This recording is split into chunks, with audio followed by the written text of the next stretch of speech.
तन्नू तन्नू इधर आओ। ये देखो इसमें बैठ सकती हो। अरे तोड़ तो नहीं दोगी? तो अगले जन्म लेना पड़ेगा, है ना? देखो बैठ के देखो। नया टूटेगा वो। हैं? पतली होती है, अगले जन्म लूंगी ना इसके लिए, है ना गाइस? बताओ, कमेंट करो। इस जन्म में या अगले जन्म में बैठूंगी? इसी जन्म में बैठ लो, मजबूत है काफी। मजबूत है। हाँ बैठो बैठो। डर वो डर रही है। वो बैठ सकती है, मैं नहीं बैठ सकती ना। टूटी है यार, है टूटी है, तुम तो बैठ सकते हो। क्यों, मैं कौन सी पतली हूँ? मैं भी तो मोटी हूँ। जाओ बिना बात है। गिर जाऊंगी। ऐसे लेट जाओ, पर लेट भी कैसे? रुको रुको रुको, इसको 1 मिनट पकड़ो, इसको 1 मिनट पकड़ो, मैं हिल जा रही हूँ। मैं ऐसे पीछे से लेटती ना, लगी इसमें मजे आते हैं। मैं पीछे से होगी। मेरे देखो, मैं इनको झूला झुलाती हूँ। आजा मेरी छोटी बहू को झूला झूलाऊंगी। ये देखो, हम तो अगले जन्म में झूलेंगे, इस जन्म में ये झूलेंगे, ये जन्म में यही झूलेंगे। देखो सारा ला ला ला ला ला ला ला ला ला। कमेंट करना दोस्तों, इस जन्म में झूलूं या अगले जन्म में? हाँ हाँ, झूलने में तो मजा है, उसका आनंद कुछ और है। है ना? नहीं, यहाँ से हो गया। चलो, ये छोटी भौ बैठी है। हाँ मेरी भौ, जोर से झुलाओ, वाह जोर से झुलाओ। है ना? इसको ही झुलाती हूँ। ये देखो कितना सुंदर लग रहा है इधर का नजारा। और साथ में छोटी भौ को बैठा दिया। मैडम गिरोगी तो बोलिए। टूरिज्म से संबंधित क्या क्या चीजों के बारे में आप जानकारी देते हैं? देखो, ये असली में जो ये प्ले नाम पर हमें प्रॉपर्टी के नाम पर सबसे ज्यादा हमको वन क्षेत्र यहाँ पर प्राप्त हुआ है। तो वन क्षेत्रों को एक एसेट्स के रूप में हम कैसे इस्तेमाल करें, अपने आर्थिकी के पर्यावरण से बिना छेड़छाड़ करें, तो इस टाइप के पर्यावरण को हमने फॉरेस्ट डिपार्टमेंट और लोकल कम्युनिटी को लेके हमने इको टूरिज्म का यहाँ पर गठन करा। तो उसको हम चला रहे हैं। जो एक मास्ट, अब एक जो यहाँ पर का जो आपके उत्तराखंड को जो खराब करने चला है, ये मास्ट टूरिज्म बहुत बढ़ रहा है। कचरा कूड़ा ये सारी चीज़ें बहुत फैल रही हैं, और डीजे मतलब ध्वनि प्रदूषण, वायु प्रदूषण, जल प्रदूषण, ये सारी चीज़ें सामने आ रही हैं। लोग बाग इससे चिंतित हैं।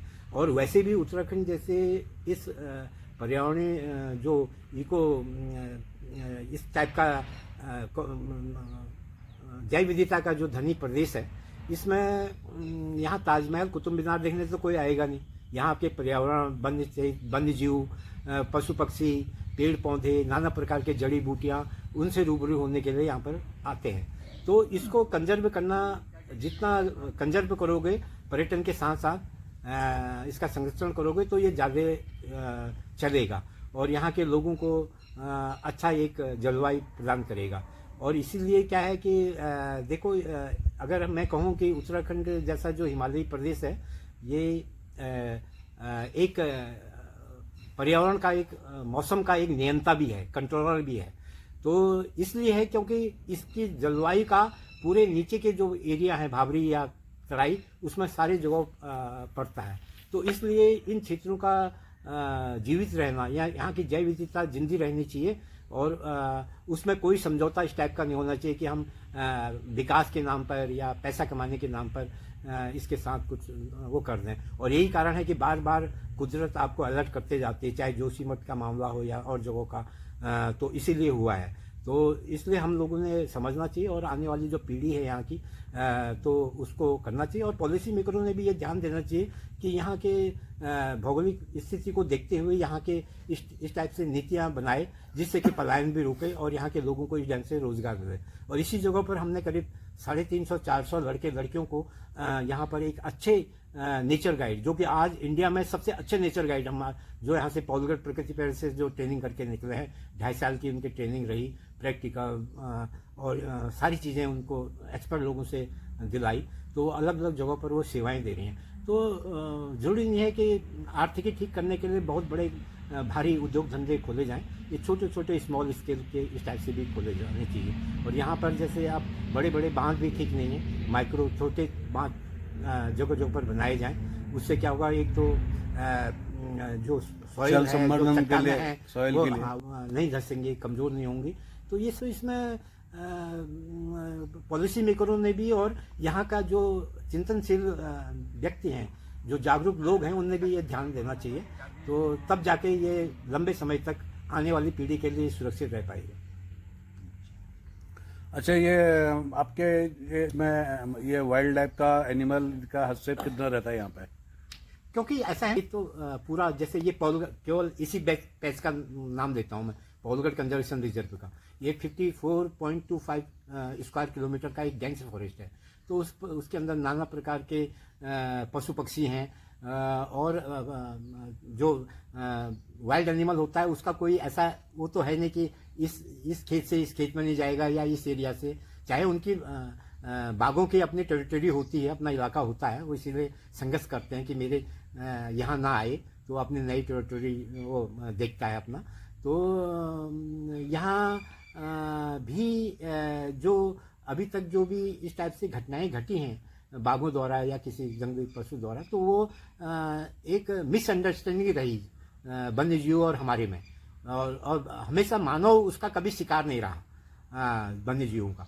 तो ये अचानक जब हम उसके पीछे झाड़ी में बच्चे हैं और हम सड़क से जा रहे हैं और अचानक उसको लगा कि कहीं मेरे बच्चों को ये दिक्कत, तो इस टाइप से ये मामले होते हैं। या वो अब उतनी सामर्थ्य नहीं है, बूढ़ा हो चुका है बाघ, और वो उतनी ज़्यादा फुर्ती नहीं है कि बड़े हिरणों का पीछा कर सके।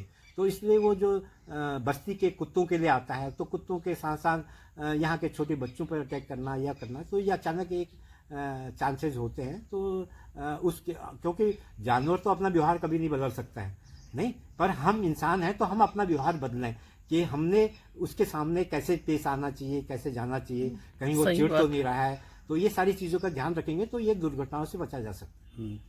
अच्छा, या ब्रिटिश पीरियड में यहाँ ये वाला क्षेत्र का किस नजरिए से हम देखते थे पहले?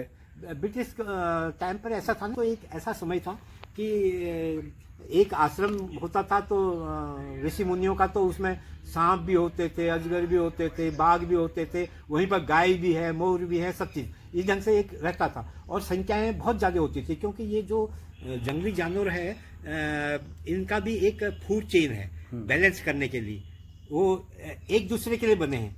जैसे टॉप पिरामिड में एक बाघ रखा है, तो अगर बाघ नहीं होगा तो आपकी धरती में खेती और हरियाली चौपट हो जाएगी, क्योंकि हिरन ही हिरन हो जाएंगे या हो जाएंगे। तो एक दूसरे को बैलेंस करने के लिए वो एक दूसरे का एक फूड चेन है। तो उन दिनों भी होते थे, उन दिनों इतने होते थे कि मानव दुर्घटना इतनी ज़्यादा नहीं होती थी, और एक अपना प्रेस्टीज वो भी समझते थे राजा महाराजा लोग शिकार खेलने का, ये करने का, तो फिर भी संख्या कम नहीं होती थी। जब अनाड़ी लोगों ने अंधाधुंध उनके आवास में जाके इस ढंग से उनको परेशान या उनकी संख्या कम करना और उनमें सिलेक्शन नहीं करना कि नर कौन है मादा कौन है, तो आने वाली जनरेशन को ही जब तुमने चौपट कर दिया, तो तब ये जाके संरक्षण की बात आई कि इनकी संख्या घट रही है, ये विलुप्त की ओर जा रहे हैं। तो इसलिए अब जरा सा उसमें ध्यान दिया जा रहा है। तो बहुत सारी चीज़ें मानव द्वारा बहुत गलतियाँ हुई हैं। जैसे आपके सफाई कर्मचारी जो आपके गिद्ध होते थे, कितने होते थे, पूरे पृथ्वी में जितनी भी गंदगी होती थी वही तो साफ कर जाते थे, आपके जानवर मरते थे मवेशियों के उनके। तो अब एक दिन हम ज़्यादा विकास की ओर गए, ज़्यादा हमने खोज करी दवाइयों की उनकी, तो उनको भी वो डाक्लोमिल प्लस जो है, जो दर्द की दवाएं हैं, किसी जानवर को अधिक दूध देने के लिए हम खिला रहे हैं या हम खुद खा रहे हैं, तो वो जो गिद्ध के उसमें गया तो उसकी जो आगे की जो वो है जनरेशन वो कम हो गई, तो धीरे धीरे ये लुप्त की ओर है।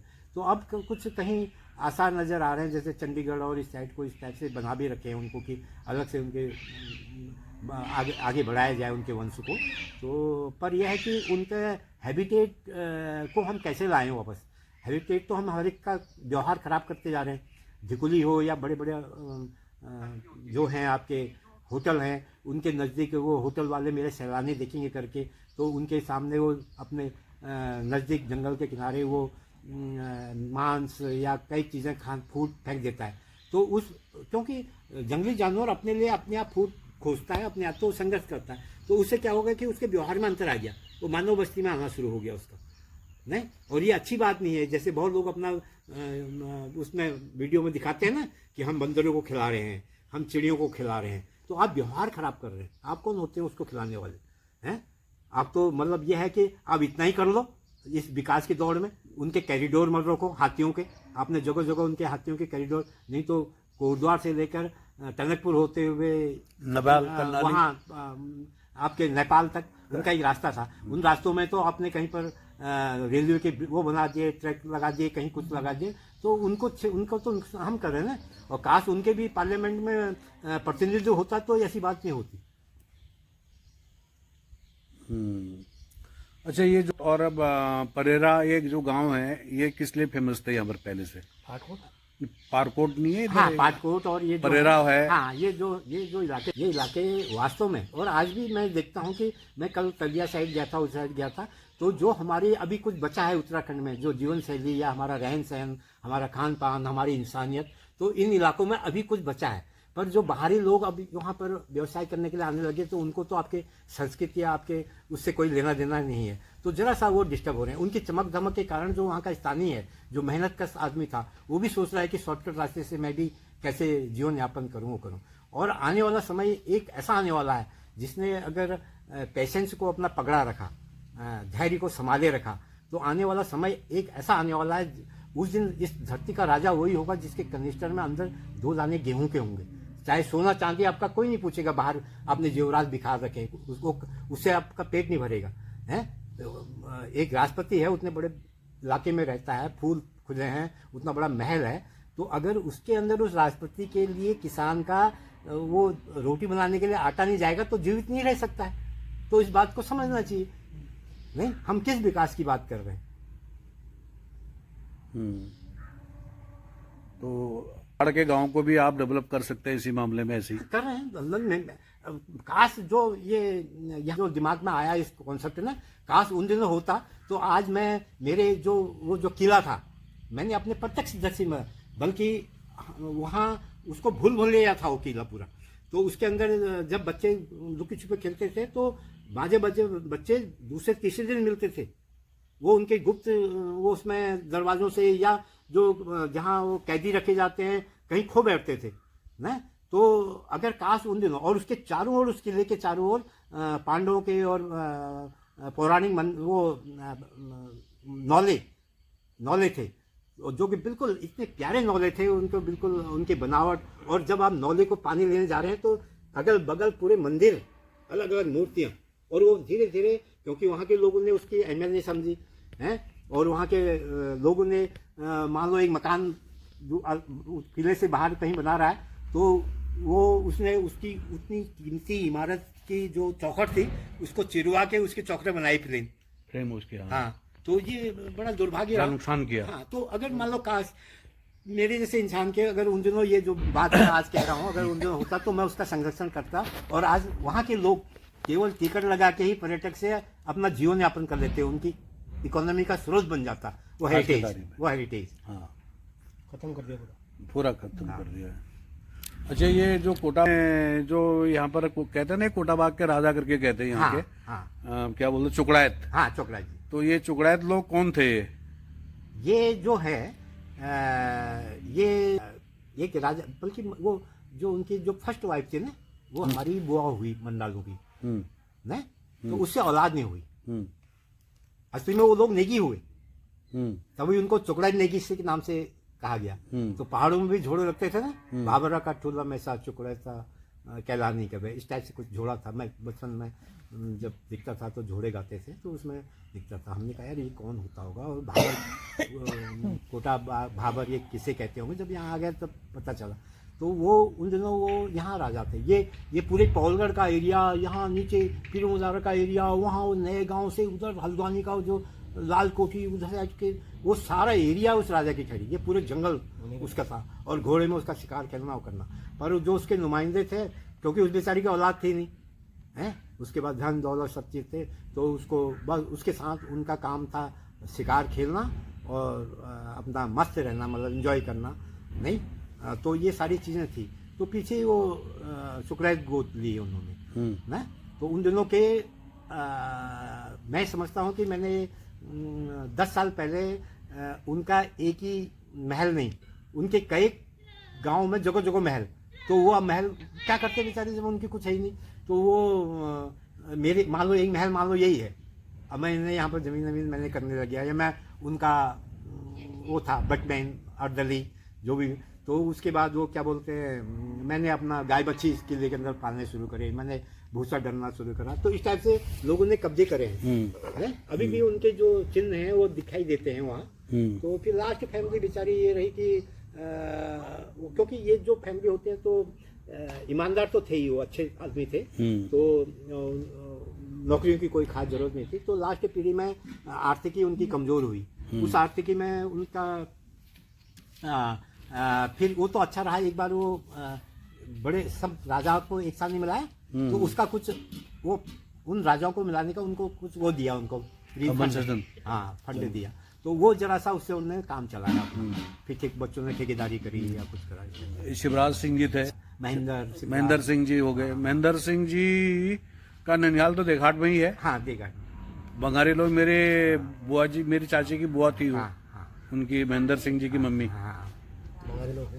उनकी बल्कि वो उनके एक शिवन बर्दर मंडाल जो है आपके ना, हाँ, तो उनकी वो ठहरी है मौसी ठहरी। यस, वो हमारे चाची जी की बुआ है ठहरी है। बिल्कुल बिल्कुल। दोनों वो वाली। वो जगद्दा भगद्दा हमारे हाँ जगद्दा उनके ब्रिगेडियर साहब। और एक डॉक्टर बंगारी जी की बहन भी थी वहाँ।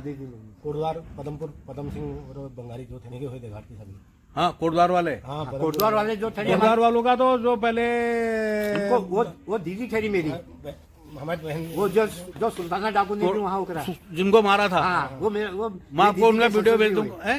दीदी के सुल्ताना डाकू ने जिनको मारा था गोली से, हाँ उनका नाम पदम सिंह था। पदम सिंह, तो उसका नाम ही भी पदमपुर पड़ा। पदमपुर मोटा ढंग। हाँ पदमपुर, किशनपुर, रुद्रपुर, ये उनके भाई लोग जो मेरी सबसे बड़ी दीदी वो हुए छाणी के बंगारी। मेरी जो सखी दीदी, छाणी के बंगारी चले गए थे एक फैमिली। और ये जो दीदी के ससुराली हुए बंगारी रावत। हाँ हाँ, हाँ तो वो चले गए थे बंगार शू में। हाँ। तो बंगार शू से फिर एक वहाँ चले गए थे, उनका नाम और चाय तो पियोगे?